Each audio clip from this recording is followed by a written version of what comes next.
Hello everyone, मैं हूं किरण शाहपुरी और ये है आप लोगों के लिए मार्च 2022 की लव टैरो रीडिंग। और इस मंथ की लव रीडिंग्स थोड़ी सी लेट हो गई क्योंकि मैं ट्रैवल कर रही थी और इनिशियली मुझे लग रहा था कि मैं नहीं पोस्ट कर पाऊँगी क्योंकि माहौल चेंज होता है, सेटअप चेंज होता है तो थोड़ा सा मुश्किल हो जाता है। लेकिन फिर ख्याल आया कि आप लोग वेट कर रहे होंगे तो मुझे लगा कि भले ही हम लेट हो जाएं लेकिन मैं पूरी कोशिश करूंगी कि मार्च 2022 की रीडिंग्स पोस्ट करूं। तो ये रही आप लोगों के लिए मार्च 2022 की लव टैरो रीडिंग्स। एंड इसी के साथ साथ अगर आप डेली टैरो रीडिंग में इंटरेस्टेड हैं तो आप मेरा इंस्टा पेज भी विजिट कर सकते हैं जिसका लिंक आपको नीचे डिस्क्रिप्शन बॉक्स में मिल जाएगा। और दूसरी बात, इस रीडिंग को आप किसी भी साइन के हिसाब से देख सकते हैं, sun sign, moon sign, ascendant या फिर नाम के हिसाब से भी राशियां होती हैं, उसके अकॉर्डिंग भी आप इस रीडिंग को देख सकते हैं। और अगर आप मुझसे पूछेंगे तो मैं आपको यही कहूँगी कि जिस साइन को आप अभी तक फॉलो करते आ रहे हैं या फिर जिस साइन के हिसाब से आप अभी तक अपनी रीडिंग्स को देखते आ रहे हैं, सुनते आ रहे हैं, आप उसी साइन के हिसाब से इस रीडिंग को देखें। तो चलिए जी शुरू करते हैं मार्च 2022 की लव टैरो रीडिंग। तो चलिए एरीज, आप लोगों के लिए देखें कि मार्च 2022 में आपकी लव लाइफ कैसी रहेगी। तो मेरे पास यहाँ पे 3 सेट ऑफ कार्ड्स हैं एंड फर्स्ट सेट में हम देखेंगे कि आपकी मार्च मंथ में क्या एनर्जीज रहेंगी, सेकंड सेट में हम देखेंगे कि आपके पार्टनर की क्या एनर्जीज होंगी एंड थर्ड सेट में हम देखेंगे कि फाइनली मार्च मंथ में क्या हो रहा है। तो आपसे शुरू करते हैं एरीज, और आपके लिए यहाँ पे सबसे पहले कार्ड्स मुझे दिख रहे हैं जजमेंट, रिवर्स एंड गैम्बल। और ये कार्ड्स कहते हैं कि कुछ टाइम से या फिर मार्च स्टार्टिंग में आप बहुत एक स्टक एनर्जीज़ में हैं जहाँ पे हो सकता है कि किसी चीज़ को किसी लेवल पे एंड करके एक नई बिगनिंग करने की ज़रूरत है, आप नहीं कर पा रहे हैं या फिर ये एंडिंग और ये बिगनिंग नहीं हो रही है जिसकी वजह से अगेन एक स्टक एनर्जीज़ हैं। हो सकता है कि कोई डिसीजन, कोई चॉइस भी आपको लेनी है, आप नहीं ले पा रहे हैं या नहीं ले रहे हैं।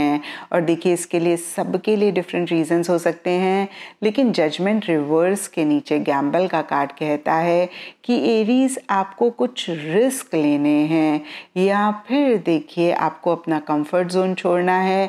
आप वो रिस्क लेने के लिए रेडी नहीं दिख रहे हैं, आप अपने कंफर्ट जोन को छोड़ने के लिए रेडी नहीं दिख रहे हैं और इसीलिए एक एंडिंग, एक बिगिनिंग आप नहीं कर पा रहे हैं या नहीं हो रही है। लेकिन देखिए मिड मार्च के लिए यहाँ पे पार्टनरशिप एंड द फूल के कार्ड्स कहते हैं कि मन ही मन एक कंपेनियनशिप, एक टुगेदरनेस आप अपने पार्टनर के साथ चाह रहे हैं।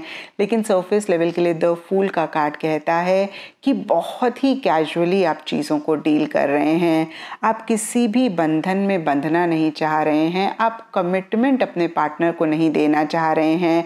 हालांकि आपको ऐसे लग सकता है कि भाई आगे बढ़ने के लिए एक रिस्क तो आपको लेना पड़ेगा, एक लीप ऑफ फेथ तो आपको लेना पड़ेगा।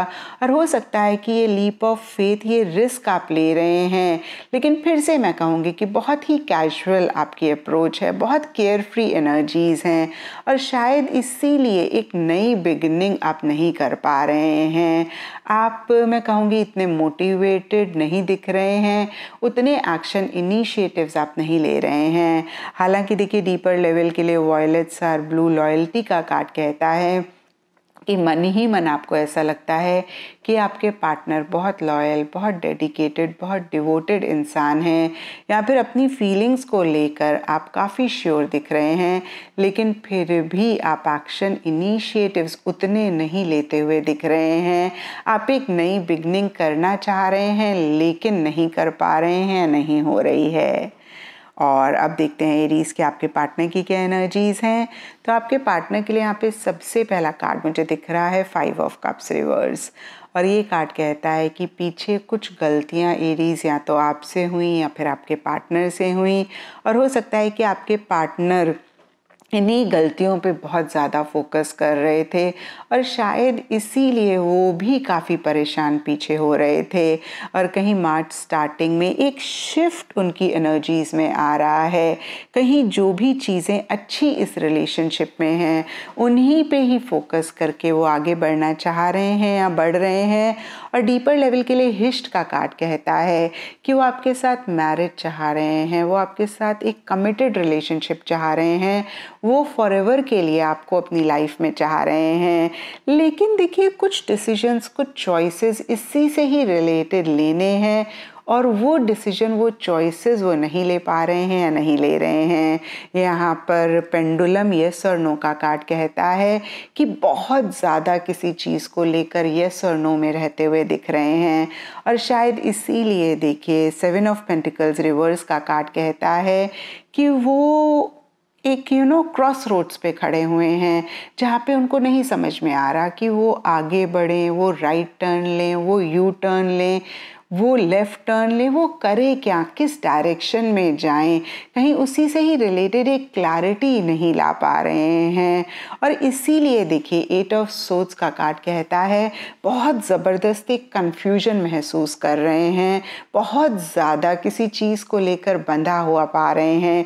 या फिर हो सकता है कि उनकी सिचुएशन, उनके सर्कमस्टांसेस ऐसे हैं जहाँ पे वो एक्शन इनिशिएटिव नहीं ले पा रहे हैं और इसी वजह से अदरवाइज भी काफ़ी परेशान रहते हुए दिख रहे हैं। डीपर लेवल के लिए हायर पर्पस का कार्ड कहता है कि बहुत ज़बरदस्त एक कनेक्शन आपके साथ मन ही मन वो महसूस कर रहे हैं। और अब देखते हैं एरीज की मार्च मंथ में क्या हो रहा है। देखिए मार्च मंथ के लिए यहाँ पे सबसे पहले कार्ड्स हैं night of swords reverse and chariot reverse. और ये दोनों ही कार्ड्स मूवमेंट की बात करते हैं और ये दोनों ही कार्ड्स रिवर्स हैं। तो देखिए सबसे पहली चीज़ मूवमेंट शिफ्ट को लेकर कुछ इश्यूज़, कुछ मसले रह सकते हैं। और देखिए ये मसले, ये इश्यूज़ सबके लिए डिफ़र कर सकते हैं क्योंकि ये जनरल रीडिंग है। कुछ एरीज और उनके पार्टनर के लिए हो सकता है कि आप लोग ट्रैवल करना चाह रहे हैं, आपके ट्रैवल प्लान्स डिले हो रहे हैं, पोस्टपोन हो रहे हैं, या फिर ट्रैवल से ही रिलेटेड कुछ मसले हैं, कुछ इश्यूज़ हैं। और कहीं देखिए फिर से मैं कहूँगी कि आप लोग एक क्लैरिटी लाना चाह रहे हैं, आप चीज़ों को लेकर क्लियर नहीं हो पा रहे हैं, बहुत स्पीड से आगे बढ़ना चाह रहे हैं और नहीं बढ़ पा रहे हैं। कहीं चीज़ों का कंट्रोल अपने हाथ में लेकर बहुत कॉन्फिडेंस के साथ, बहुत सेल्फ एश्योरिटी के साथ आगे बढ़ने की ज़रूरत है। एक विल पावर, एक डिटर्मिनेशन रखने की ज़रूरत है। और कहीं आप दोनों ही वो विल पावर, वो डिटर्मिनेशन नहीं रख पा रहे हैं जिसकी वजह से चीज़ें नेक्स्ट लेवल पर जाती हुई नहीं दिख रही हैं। तो एरीज एक गाइडेंस कार्ड्स की तरफ से आप लोगों के लिए यही होगा कि अगर इस रिलेशनशिप को आप नेक्स्ट लेवल पर लेकर जाना चाहते हैं तो बहुत ज़बरदस्त एक कॉन्फिडेंस, विल पावर, डिटर्मिनेशन रखने की ज़रूरत है। एंड देखिए यहाँ पे past life and watch very soon के कार्ड्स कहते हैं कि पास्ट में भी आप दोनों या आप दोनों में से कोई एक स्टक रहते हुए दिख रहे हैं। या फिर मैं कहूँगी कि पास्ट की कोई सिचुएशन, पास्ट का कोई इवेंट, पास्ट का कोई रिलेशनशिप है, पास्ट का कोई बैड एक्सपीरियंस है जिसकी वजह से आप दोनों ही उतना कॉन्फिडेंट नहीं चीज़ों को लेकर हो पा रहे हैं। कहीं इसीलिए आप लोग एक्शन इनिशिएटिव्स उस तरीके से नहीं ले पा रहे हैं, नहीं ले रहे हैं और इसीलिए ये रिलेशनशिप कहीं नेक्स्ट लेवल पर भी नहीं जा रहा है। एंड देखिए एंड मार्च के लिए यहाँ पर king of swords and mind possessiveness के कार्ड्स कहते हैं मन ही मन आप दोनों ही इस रिलेशनशिप को अपनी लाइफ में मैनिफेस्ट करना चाह रहे हैं। बहुत एक पोजेसिवनेस भी एक दूसरे के लिए महसूस कर रहे हैं। लेकिन सरफेस लेवल के लिए किंग ऑफ सोर्ड्स का कार्ड कहता है कि बहुत लॉजिकली चीज़ों को डील कर रहे हैं। आप दोनों ही अपने तरीके से चीज़ों को करना चाह रहे हैं।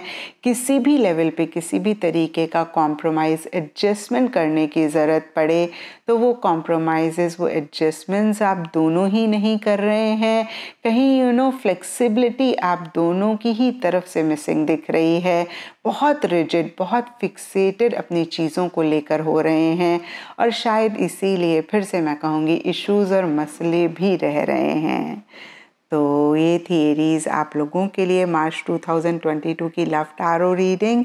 और अगर ये रीडिंग आपके साथ रेजोनेट करी है, आपको आपके सवालों का जवाब मिला है, तो इस चैनल को लाइक, शेयर और सब्सक्राइब ज़रूर करें।